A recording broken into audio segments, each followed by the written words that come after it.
देखिए भैया, ये जो लोग हैं ये मेरी जाति पूछ रहे हैं। जाति है कि जाति नहीं, मेरा ये मानना है, मेरा ये सोचना है। मैं ऐसे सोचता हूं, मैं अपनी जाति नहीं बताऊंगा। ये जो आपका चैनल है और जो उसको देखने वाले दर्शक हैं, मैं तो इतना ही कहना चाहता हूँ, ये जो जाति की बात है, ये जो धर्म की बात है, ये मोदी ऐसा नहीं सोचता है। सबका साथ और सबका विश्वास। नमस्कार दोस्तों, साथियों, आजकल एक घटना बड़ी घट रही है। लोग खबरों में आ रहा है, अखबारों में आ रहा है, अंदर ही पढ़ रहा हूँ मैं, वही अखबार पढ़ता हूँ, शाम को वही बिछा के सो जाता हूँ, जेल के अंदर पड़ा हुआ हूँ। तो दोस्तों ये कहते हैं कि पानी बहुत भर गया दिल्ली के अंदर। तो इसमें दोस्तों मेरी तो कोई गलती नहीं है, मैं तो बहुत कम रोता हूँ। ये हिंदुओं को हिंसक बोलकर हमें हिंसक बनाना चाहते हैं, पर हिंदू हिंसक होता तो संसद में उसी वक्त जवाब देता। लेकिन हिंदू अहिंसक है, लेकिन हिंदू कायर नहीं है। राहुल बाबा, इस वक्त हमारे स्टूडियो में जो शख्सियत मौजूद है उसे किसी पहचान की ज़रूरत नहीं है जी। उनका नाम है दीपक सैनी। आपका बहुत स्वागत है हमारे स्टूडियो में। जी बहुत बहुत शुक्रिया, धन्यवाद आपको, सभी को प्रणाम।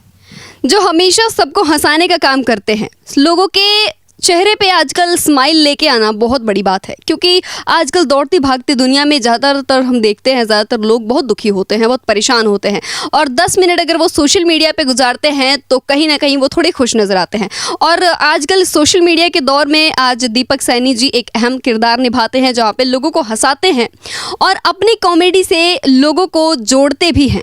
सबसे पहले मेरा सवाल आपसे ये रहेगा दीपक जी कि ज़्यादातर आप देखते हैं पॉलिटिशियंस की मिमिक्री भी आप बहुत अच्छे से करते हैं, तो अगर अरविंद केजरीवाल बाहर होते और दिल्ली के पानी की किल्लत पे उनको कुछ कहते तो कैसे कहते? देखिए, पॉलिटिशियंस की मिमिक्री इसलिए करता हूँ क्योंकि मुझे लगता है मिमिक्री के सबसे योग्य पात्र पॉलिटिशियंस ही हैं। हमें उनकी मिमिक्री करनी चाहिए, उन पर व्यंग्य भी करना चाहिए। तो केजरीवाल जी की मिमिक्री बहुत की है, तो बाहर होते या नहीं होते ये तो पता नहीं, लेकिन वो जेल में क्या सोच रहे होंगे ये बता सकता हूँ आपको। तो वो अभी जेल में, अगर उनके पास कोई समस्या गई कि भाई, क्योंकि फाइलें अभी भी जाती है उनके पास, सीएम वही हैं, अभी भी छोड़ नहीं रहे हैं, वो इस्तीफ़ा नहीं दे रहे हैं। वो कह रहे हैं मैं इस्तीफ़ा नहीं दूंगा, दे दूंगा तो ये लोग गंदा कर देंगे, मेरा इस्तीफ़ा है मैं क्यों दूँ। तो अगर वो सोचते जेल के अंदर। नमस्कार दोस्तों, साथियों, आजकल एक घटना बड़ी घट रही है। लोग खबरों में आ रहा है, अखबारों में आ रहा है, अंदर ही पढ़ रहा हूँ मैं, वही अखबार पढ़ता हूँ, शाम को वही बिछा के सो जाता हूँ, जेल के अंदर पड़ा हुआ हूँ। तो दोस्तों ये कहते हैं कि पानी बहुत भर गया दिल्ली के अंदर। तो इसमें दोस्तों मेरी तो कोई गलती नहीं है, मैं तो बहुत कम रोता हूँ। तो 4 आंसुओं से तो दिल्ली में पानी नहीं भर सकता। हाँ, अब ये हो सकता है कि मेरे जो शीश महल के अंदर शावर लगे हुए हैं, जो नल लगे हुए हैं, स्विमिंग पूल, उसका नल छोड़ दिया हो खुला किसी ने, वो उसका पानी बह के आ रहा हो दिल्ली के अंदर, ये हो सकता है। इसके अलावा मैं क्या कर सकता हूँ? मैं तो कोई इतनी लंबी स्ट्रॉ लगा के पी भी नहीं सकता उसको कि वहाँ से मैं खाली कर दूँगा। ये तो दिल्ली वालों को खुद देखना है। मुझे तो जेल में डाल दिया, अब इनका पानी भी मैं ही देखूं, ऐसे तो नहीं हो सकता। या तो मुझे बाहर निकालो, तब तो मैं पानी साफ़ कर सकता हूं। बाल्टियों में भर भर के ले जाऊंगा, हरियाणा पंजाब के अंदर फेंक के आ जाऊंगा। अंदर रह के मैं क्या कर सकता हूं? द्विवेदी जी आप खुद बताइए। जी बिल्कुल सही कहा आपने, एकदम केजरीवाल की हूबहू कॉपी करी आपने, एकदम उनकी तरह ही।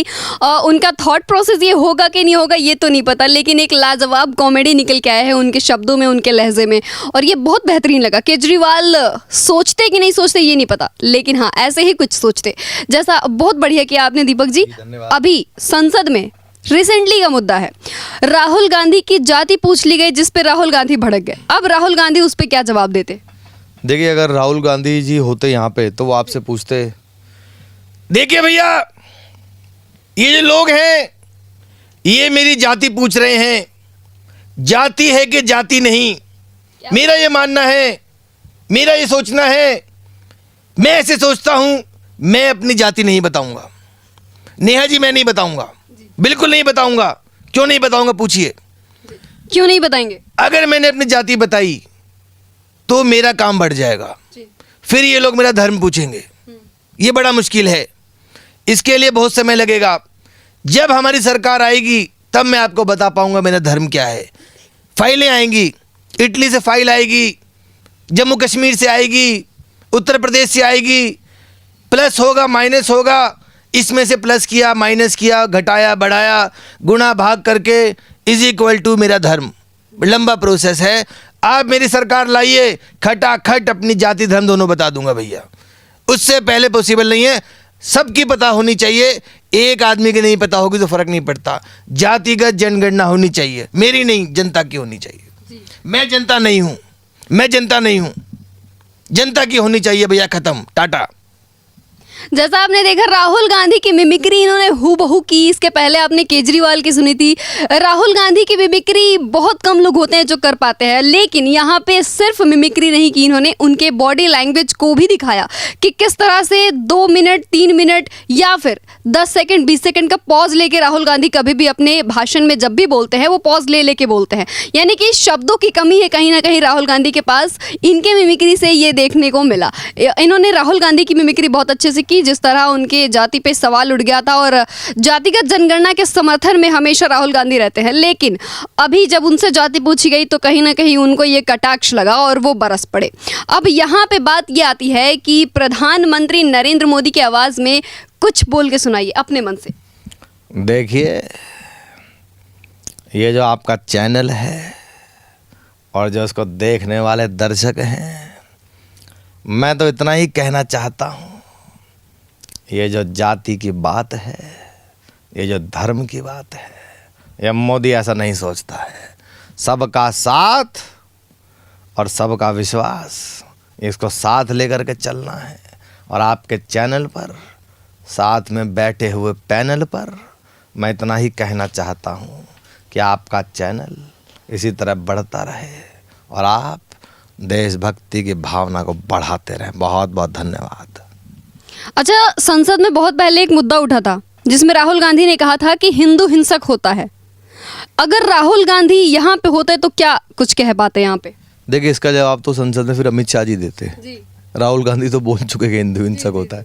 तो देखिए नेहा जी, मैं आपको इतना ही कहना चाहता हूँ कि ये हिंदुओं को हिंसक बोलकर हमें हिंसक बनाना चाहते हैं, पर हिंदू हिंसक होता तो संसद में उसी वक्त जवाब देता। लेकिन हिंदू अहिंसक है, लेकिन हिंदू कायर नहीं है राहुल बाबा। इसलिए सोच समझ कर बोला कीजिए, तोल मोल कर बोला कीजिए। ये आपकी पार्टी नहीं है जो एक परिवार का राज चलेगा। ये भारत की डेमोक्रेसी है, भारत के महान राष्ट्र का संसद परिसर है, संसद भवन है। उसमें सोच समझ कर बोला कीजिए। हिंसक कौन है और कौन नहीं है ये पूरे देश की जनता जानती है, इसलिए थोड़ा सोच समझ कर बोला कीजिए। क्या बात है, क्या बात है, बहुत बढ़िया। सच में आप जब मिमिक्री कर रहे हैं तो बस ऐसा लग रहा है कि बस सुनते चले जाएं, क्योंकि जब भी हम उनका भाषण सुनते हैं तो देखते हैं इसी तरह अमित शाह जी बोलते रहते हैं अपने बेबाकपन से। हर बात को वो संसद में रखते हैं। जिस तरह आपने राहुल की प्रधानमंत्री नरेंद्र मोदी की मिमिक्री आपने की, काफ़ी बेहतरीन लगा। अभी एक हरियाणा विधानसभा चुनाव हम ले लें थोड़ा सा। हरियाणा विधानसभा चुनाव में इस बार लग रहा है बीजेपी कहीं ना कहीं हारने वाली है और वहाँ पे जो विपक्षी पार्टियां हैं वो कहीं ना कहीं बीजेपी को कह रही हैं कि वो इस बार हार जाएगी। बीजेपी का सफाया है। इस पे अगर अमित शाह जी होते तो क्या कहते विपक्ष को जवाब में? देखिए, अमित शाह जी तो बाद में कहते, पहले तो हम खुद हरियाणा के, हमसे पूछ लो कौन हार रहा है। बीजेपी नहीं हारेगी हरियाणा में, हमें पता है। और कांग्रेस के अंदर 3 फाड़ हैं और वहाँ विपक्ष में भी 4-4 5-5 पार्टियाँ चुनाव लड़ रही हैं और भाजपा का कार्यकर्ता इकट्ठा है। और नायब सैनी जी मेरे बड़े भाई भी हैं, तो मुझे पता है, मैं उनसे लगातार मिलता भी रहता हूँ। हरियाणा में भाजपा वापस आ रही है, आप लिख के रख लो, शर्त लगा लो। अच्छा जी। और अगर हो सकता है, क्योंकि पलड़ा अभी भारी लग रहा है विपक्ष का, अगर नहीं होता तो क्या होता? आप दिल्ली में बैठ के इंटरव्यू कर रहे हो इसलिए आपको लग रहा है। आप हरियाणा में जब जाओगे, जब लोगों से पूछोगे, तो नायब जी से लोग इतना प्यार कर रहे हैं आज। जो लोग विरोध में भी होते थे और नायब जी से जो मिल के आ रहे हैं जो लोग, वो आप एक बार सर्वे कीजिए वहाँ जाकर। जो लोग 4-4 हज़ार लोग जो सीएम हाउस से रोज़ निकल रहे हैं, आप उनसे एक बार बात करो, रोते हुए आपको बताएंगे कि ऐसा सीएम हरियाणा में कभी नहीं आया आज। चलिए, अभी तक आपने जो मैंने मिमिक्री कही आपने नहीं करी, तो इसका मतलब यही है और आपके बातों का यही प्रमाण है कि भाजपा वापस लौट रही है वहाँ पे।